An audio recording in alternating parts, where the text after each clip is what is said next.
Confira 10 fatos a respeito do Chevrolet Chevette. O Chevette foi apresentado originalmente no dia 24 de abril de 1973. Com mais de 1,6 milhão de carros vendidos no Brasil, o Chevy foi produzido até 12 de novembro de 1993 na fábrica de São José dos Campos, SP. O Detran SP lembrou a data e afirmou que ainda há 221 mil modelos registrados somente no estado de São Paulo. Para comemorarmos o aniversário, reunimos 10 curiosidades sobre o Chevette. 1. Ele também foi Opel Kadett. O Chevette é o avô do Kadett. Calma, não se trata de uma revelação de novela mexicana. A explicação está na mudança de nome aplicada pela General Motors no Brasil. Chamado de Kadett A, o modelo compacto ressurgiu na Opel em 1962. A cada nova geração europeia, adotava um sobrenome diferente. Kadett B, 1965, 1973, Kadett C, 1973, 1979, Kadett D, 1979, 1984, e, finalmente, o nosso Kadett, 1984, 1991, feito no Brasil entre 1989 e 1998. Quando foi lançado por aqui, o carro foi vendido pela marca Chevrolet e antecipou o nome das configurações americana e inglesa, feita pela Vauxhall, lançadas posteriormente como Chevette. 2. Foi lançado antes no Brasil depois que a indústria automotiva brasileira ganhou importância estratégica, passou a ser mais comum vermos lançamentos que demoraram pouco para chegarem ou foram lançados no país antes mesmo de outros mercados. Há 45 anos, isso era bem mais raro. Qual não foi a surpresa quando o Chevette foi lançado no início de 1973, bem antes do Opel Kadett C, revelado no segundo semestre daquele ano. Foi o último Opel de tração traseira nesse segmento. Então é natural que os fãs do alemão também acendam uma vela para essa geração. 3. Estrela global. Se papo de carro mundial é mais antigo do que parece. Tal como o Opel Kadett, o Chevrolet Chevette brasileiro, o americano e o inglês são apenas algumas de muitas variantes do mesmo projeto T, criado para economizar em pesquisa, desenvolvimento e escala. O estilo e mecânica mudavam muito de acordo com os mercados e quase todas as marcas associadas ao grupo General Motors tiveram uma configuração do tipo. A japonesa Isuzu tinha o Genini, vendido também pela australiana Holden, enquanto a GM canadense se virava com o Pontiac Acadia. 4. Variantes 4 portas, hatchback, perua e picape. O ano de 1973 marca apenas o início de uma grande família. O primeiro a chegar foi o sedã de 2 portas, de tamanho curtinho, 4,13 metros, e jeitinho esportivo. A frente em ângulo negativo inspirou o apelido Tubarão. As características curiosas de estilo incluem um bocal de abastecimento incrustado na coluna C, em razão do tanque de combustível vertical. Os demais rebentos demoraram a vir, só chegaram depois que o Chevette passou pela sua primeira reestilização. Em 1978, o sedã ganhou frente mais inclinada, uma alteração completamente inspirada nos Pontiacs americanos. Não por acaso, ganhou o nome de bicudo para alguns. O hatchback com tampa integrada ao vidro chegou no mesmo período, tal como o sedã de 4 portas, sucesso de exportação nem tão bem recebido por aqui, onde os carros 2 portas eram mais aceitos. A perua Marajó apareceu em 1980, bem antes da picape Chevy 500, lançada em 1983, o nome expressa a capacidade de carga de 500 kg. O ano marcou o primeiro facelift pesado do Chevette, que ganhou um jeitinho de Monza/Corsa europeu e se tornou o carro mais vendido do Brasil. Esse último tapa de estilo até hoje é chamado de Monzinha. Sem falar das produções quase independentes. Antes mesmo da Marajó surgir, o pequeno fabricante uruguaio Grumete lançou uma versão construída em fibra de vidro da Stanton Wagon Kadett, a 250M Rural, que tinha apenas portas de metal, de acordo com o site Valspedia.net. Eles seguiram fazendo variantes do Chevette, tanto com motor 1.4 quanto com 1.6, até mesmo um coupé baseado no Isuzu Billet.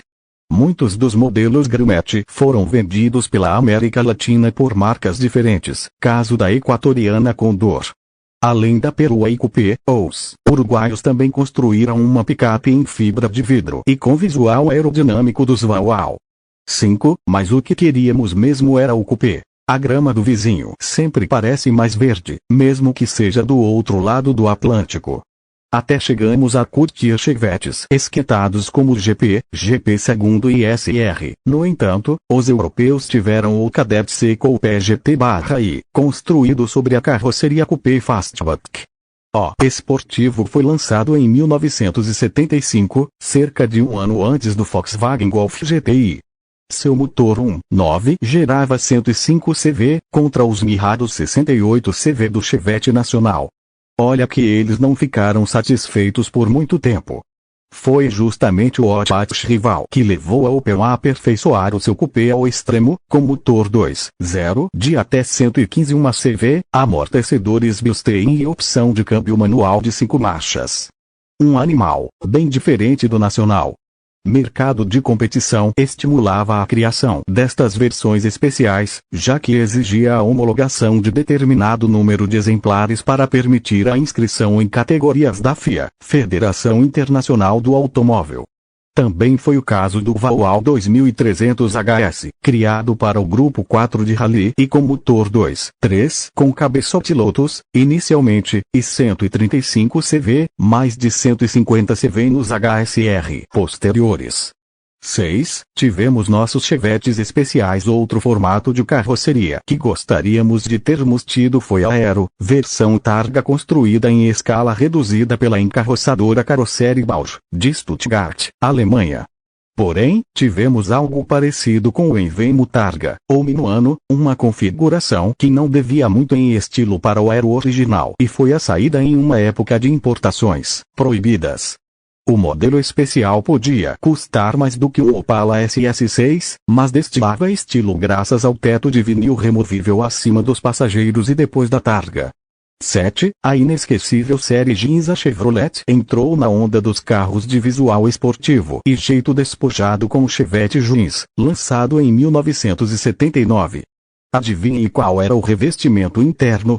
Os bancos e laterais vinham revestidos no brim azulado, até os porta-objetos pareciam bolsos. Por fora, adesivos berrantes caracterizavam a série limitada, disponível apenas nas cores branca e prata. 8. Giugiaro já criou seu próprio chevetão. O Chevette também passou por alguma gourmetização em 1980, quando a Isuzu procurou Giorgetto Giugiaro e a Italdesign para criarem um substituto para o belíssimo 117 Coupé, cria do mesmo estilista italiano. Baseado sobre a humilde plataforma do Chevette, o designer criou o conceito aço de Field, As de Paus, de 1979. Foi um dos maiores sucessos do Salão de Tóquio daquele ano e logo recebeu luz verde para a produção como o Impulse de primeira geração, sem grandes alterações. Não se tratou apenas de um rostinho bonito, o Impulse tinha tração traseira associada ao motor 2.0, que chegava a 135 CV na variante aspirada 16V e 180 CV na 2.0 8V Turbo. 9. Vai um Chepala aí. Quem dirigiu, sempre lembra do Chevette como um carro ágil.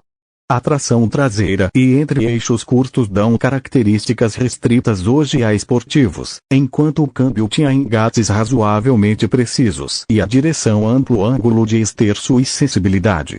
A despeito disso, alguns poderiam achar tanto o 1.4 original, quanto os 1.6 subsequentes pouco para o conjunto. Eis que Deus enviou o Chepala, quero dizer, alguns preparadores começaram a ver que a adaptação do motor do Opalão, em especial o 2.5 de 4 cilindros, não era bicho de 7 cabeças para mãos habilidosas, ou 6 cilindros, como acima, ainda exigem um pouco mais de magia. Fosse na pista ou nas ruas, os Chepalas foram os maiores exemplos de troca de motores da época. 10. Do Vincezinho de raiz. Após tantos chevetes esquentados, não podemos nos esquecer daquele que mais marcou os anos 90, o Júnior. Lançado em 1992, o Popular foi criado para concorrer na fatia dos 1.0, beneficiados por pagarem um IPI, Imposto sobre Produtos Industrializados.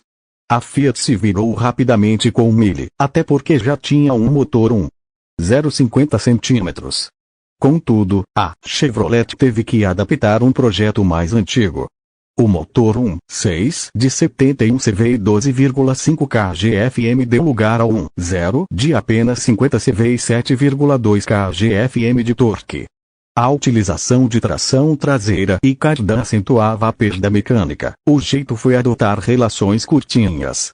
Até mesmo os vidros eram mais finos para tentar reduzir o peso. Durou pouco mais de um ano e foi uma maneira de ganhar tempo até o Corsa chegar em 1994 com colaboração de Marcelo Moura. Não deixe de se inscrever e deixar a